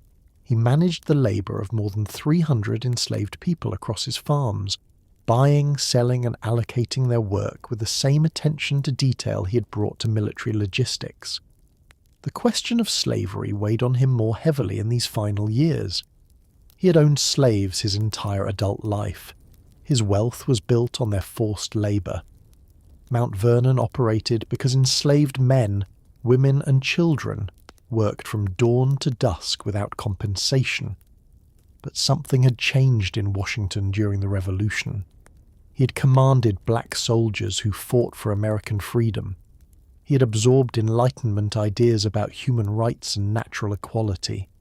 He had seen the contradiction between proclaiming liberty and owning human beings. In private correspondence, he expressed discomfort with slavery. He said he wished to see it abolished, but he did nothing to free his own slaves during his lifetime, constrained by debts, by social pressure, and by his desire not to separate enslaved families, since many of the Mount Vernon slaves were married to people owned by Martha through the Custis estate and could not legally be freed. In 1799, as he drafted his will, Washington made a decision that would be his final public statement on the question. He ordered that all 123 slaves that he personally owned be freed upon Martha's death. It was the largest private emancipation in Virginia history to that point, but it came only after his death, and it freed less than half the enslaved people at Mount Vernon. The autumn of 1799 brought early cold. Washington continued his daily rides despite the weather, refusing to let age or discomfort keep him from his routines. On December 12th, he rode out to inspect his farms in snow and freezing rain. He returned home with snow hanging from his hair and his neck wet from melting ice. He came directly to dinner without changing his damp clothes, not wanting to keep his guests waiting. That night, he woke Martha sometime after midnight, complaining of a sore throat and difficulty breathing. By morning his condition had worsened. His throat was swelling and he could barely speak.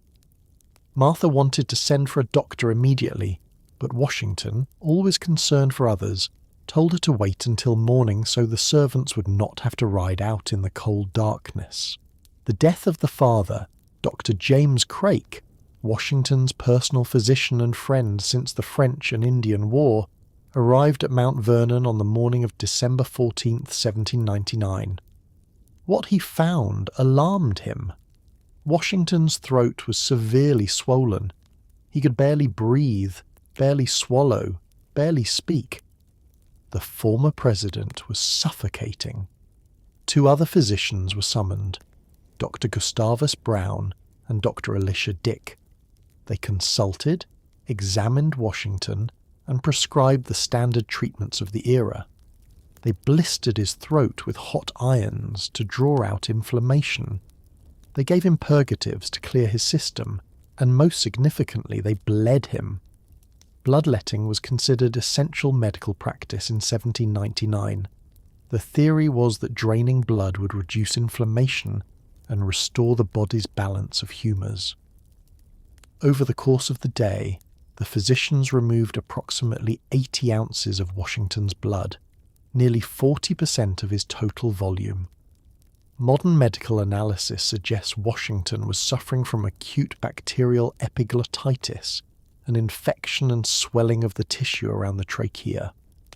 The bloodletting, rather than helping, almost certainly hastened his death by inducing shock and preventing his body from fighting the infection. Washington understood he was dying. He had faced death too many times not to recognize its approach. Between treatments, he gave instructions to his secretary, Tobias Lear, about his papers and his affairs. He reviewed his will one last time. He asked Martha to bring him 2 versions of the document and, after examining them, indicated which one should be followed. His last request was simple and specific. "I find I'm going," he told Lear.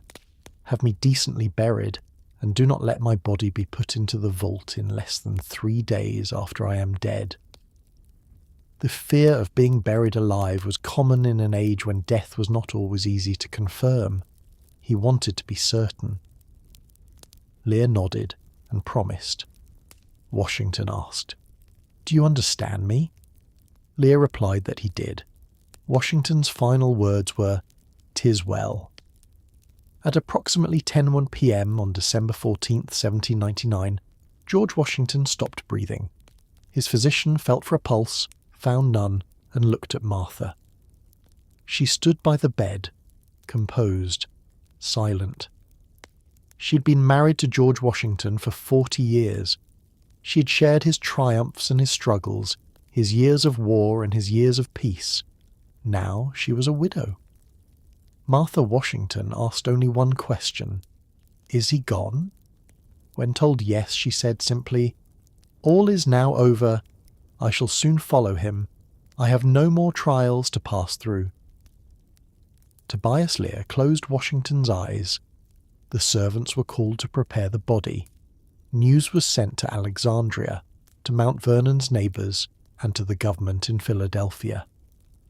The first President of the United States, the commander who had won independence, the man who had twice surrendered power rather than grasp it, was dead at 67 years old. The funeral. George Washington's body lay in state at Mount Vernon for 3 days, as he had requested, in a mahogany coffin in the large dining room. Visitors came to pay their respects. Neighbours, former soldiers, slaves who had served him for decades, strangers who travelled miles just to see the great man one final time. On December 18th, 1799, the funeral was held at Mount Vernon. It was a cold, grey day. The ceremony was Masonic, as Washington had been a Freemason for most of his adult life. The Reverend Thomas Davis of Alexandria delivered a brief service. There were no lengthy eulogies, no grand speeches. Washington had requested simplicity. The procession to the family vault was short, just a few hundred yards from the mansion. Military honours were rendered by militia units from Alexandria. A schooner on the Potomac fired minute guns. The Masons performed their ritual, and George Washington's body was placed in the old family vault on a hillside overlooking the river he had loved. Martha Washington did not attend. It was not customary for women to attend funerals in that era, and she watched from a window of the mansion as her husband was laid to rest. She would live another 2.5 years, dying on May 22, 1802. In accordance with Washington's will, the 123 slaves he owned were freed on January 1, 1801, a year after his death. Martha could not bear to wait until her own death, fearing that the slaves might murder her to hasten their freedom. News of Washington's death spread slowly across the nation. In an era before telegraph or railroad, it took days for word to reach the farther states. But when it did, the entire country went into mourning. Congress adjourned, businesses closed, churches held memorial services, people wore black armbands, mock funerals were staged in cities across America, elaborate ceremonies with empty coffins, military processions, and eulogies praising the fallen leader. The most famous eulogy was delivered by Henry Light Horse Harry Lee, Washington's former cavalry commander, who told Congress on December 26, 1799, "First in war, first in peace, and first in the hearts of his countrymen, He was second to none in humble and enduring scenes of private life, pious, just, humane, temperate, and sincere, uniform, dignified, and commanding. His example was as edifying to all around him as were the effects of that example lasting. The phrase, "first in war, first in peace, and first in the hearts of his countrymen," would become immortal, capturing in a single sentence what Washington had meant to his nation. The legacy. George Washington has been dead for more than 225 years. The world he knew is gone, swept away by revolutions industrial, technological, and social that he could never have imagined. Yet his presence remains everywhere in American life. The capital of the United States bears his name, a city that did not exist during his lifetime, but which was built where it is because of a political compromise he facilitated. The Washington Monument, completed in 1884, dominates the Capitol's skyline, a 555-foot marble obelisk that remains the tallest structure in the District of Columbia. One of the 50 states is named Washington, the only state named for a president. Counties in 31 states bear his name.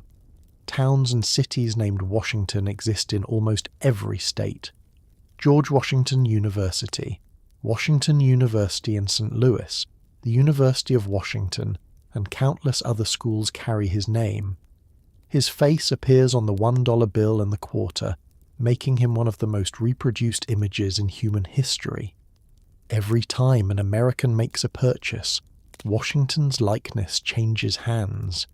His birthday, February 22nd, combined with Lincoln's birthday into President's Day, is a federal holiday. But the physical monuments are less important than the precedents he established and the model of leadership he created. Washington proved that Republican government could work on a continental scale, that a revolution could produce not chaos and tyranny, but ordered liberty. He demonstrated that military power could be subordinate to civilian authority, that a victorious general could refuse a crown and return to private life. He showed that executive power could be exercised with restraint, that a president could serve his term and voluntarily relinquish office. The peaceful transfer of power from Washington to Adams in 1797 and from Adams to Jefferson in 1801 established a pattern that has held for more than 2 centuries, surviving civil war, world wars, and countless political crises. His farewell address, warning against permanent foreign alliances and domestic political factions, shaped American foreign policy for more than a century. The Monroe Doctrine, the policy of non-intervention in European affairs, was a direct extension of Washington's warnings. His creation of the cabinet as an advisory body to the president became a fundamental part of American governance. His assertion of executive privilege, his negotiation of treaties, his command of military forces, all established precedents that define the presidency as an institution. But Washington's legacy is also complicated by contradictions that he never resolved. He fought for liberty while owning slaves. He proclaimed that all men were created equal while treating enslaved people as property. He freed his own slaves only after his death, when it cost him nothing, and even then freed only those he personally owned, not those who belonged to the Custis estate that his wife brought to the marriage. Modern Americans wrestling with the history of slavery and its enduring effects must confront the fact that the father of the country was himself a slaveholder who benefited from forced labor his entire life. No amount of military genius or political wisdom can erase that fact. Washington was not a saint, and he would have been uncomfortable with the quasi-religious veneration he received even in his own lifetime. He was a man, flawed and limited by the prejudices of his age, who nonetheless rose to extraordinary challenges with a combination of courage, integrity, and selflessness that remains worthy of admiration. He wanted above all to be left alone to farm his land and live in peace. Instead, he spent decades in public service, sacrificing his health, his comfort, and his happiness, because he believed that duty demanded it. He never sought power, but he wielded it when necessary, and he surrendered it when the moment came. That final act, the voluntary surrender of power, may be his greatest legacy. In a world where victorious generals became emperors and revolutionary leaders became tyrants, Washington went home to his farm. He showed that power was a burden to be endured, not a prize to be grasped. He demonstrated that the true measure of a leader was not in taking power, but in knowing when to give it up. The current Queen Elizabeth II is descended from George III, the king Washington fought against. The sitting President of the United States, whoever holds that office, exercises powers that exist because Washington established their constitutional limits. The peaceful transfer of power that happens every 4 or 8 years happens because Washington made it happen first. Every time a military officer salutes a civilian president, every time a general retires to private life, every time power changes hands without violence, George Washington's influence continues. The institutions he helped create, the precedents he established, the model of leadership he embodied, these are his true monuments. At Mount Vernon, in a brick tomb that replaced the old family vault in 1831, George and Martha Washington rest side by side. The plantation is now a museum, visited by hundreds of thousands of people each year who come to see where the father of the country lived and died. The view from the portico at Mount Vernon looks out over the Potomac River, the same view Washington saw every morning when he stepped outside. The river flows as it always has, constant and unchanging, while the nation he helped create has grown from 13 colonies clinging to the Atlantic seaboard into a continental power that extends across an entire hemisphere and influences the entire world. Washington could not have imagined what America would become, but the principles he fought for, imperfectly applied as they have been, equality before the law, government by consent of the governed, the protection of individual rights, these ideals have spread far beyond the borders of the United States. Simón Bolívar looked to Washington as a model when liberating South America. The French Revolution, for all its excesses, was partly inspired by the American example Washington embodied.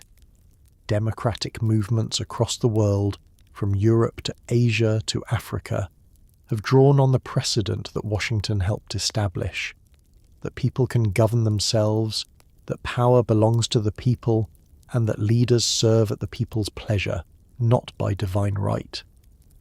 The man who never wanted to be famous became one of the most famous men in history.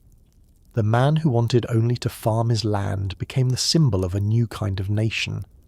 The man who doubted his own abilities proved indispensable to the creation of a country that has endured for more than 2 centuries. If this journey through George Washington's life has given you something to think about, please take a moment to like this video and subscribe to the channel. I'd love to know in the comments which moment in Washington's story resonates most with you, or what surprised you about the man behind the myth. Until our next journey into the past, I wish you a calm and peaceful night. George Washington lies at Mount Vernon, overlooking the river he loved. The nation he helped create endures, transformed beyond recognition from the fragile republic he left behind, yet still shaped by the precedents he established and the model of leadership he created. He was not perfect, he was not a saint, but he was, in the moment when his country needed him most, exactly what was required. A man who valued duty over ambition, who surrendered power rather than grasped it, and who understood that the cause was greater than any individual. The greatest man of his age, some called him. Perhaps. But more importantly, he was a man who knew when to go home. Good night.